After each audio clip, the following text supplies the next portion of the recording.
নমস্কাৰ এই মুহূৰ্তত আহি পৰিছে ৰাজ্যবাসীৰ কাৰণে কেইটামান বিগ ব্ৰেকিং নিউজ আজি হৈছে 9 আগষ্ট সমগ্ৰ ভাৰতবৰ্ষৰ লগতে অসমৰ বিভিন্ন প্ৰান্তৰ পৰা প্ৰতিদিনে এনে ধৰণৰ খবৰ চাবৰ কাৰণে চেনেলটো সাবস্ক্ৰাইব কৰিবলৈ নাপাহৰিব এই মুহূৰ্তত জনাই আছো ৰাজ্যবাসীৰ কাৰণে এটা কৈ ভাল খবৰ কিয়নো এইবাৰ হিমন্ত বিশ্ব শৰ্মাৰ চৰকাৰখনে এটা ডাঙৰ পদক্ষেপ গ্ৰহণ কৰিছে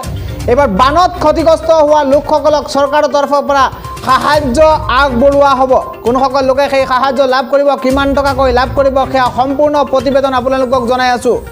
20 আগষ্টত বানত গৃহহাৰা লোকসকলে লাভ কৰিব চৰকাৰৰ তৰফৰ পৰা 1 লাখ কৈ টকা 20 আগষ্টত বানত গৃহহাৰা লৈ চৰকাৰৰ সাহায্য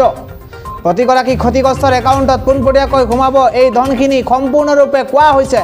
ক্ষতিগ্ৰস্তৰ বাসগৃহৰ গৰাকীয়ে পাব 1,01,900 টকাকৈ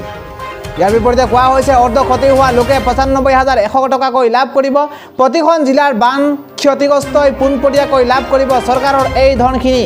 পশুধনৰ লগতে অন্য ক্ষতিগ্ৰস্ত বানাক্ৰান্তই লাভ কৰিব চৰকাৰী ধন বিভাগীয় মন্ত্ৰীয়ে বানাক্ৰান্তক প্ৰদান কৰিব এই ধনখিনি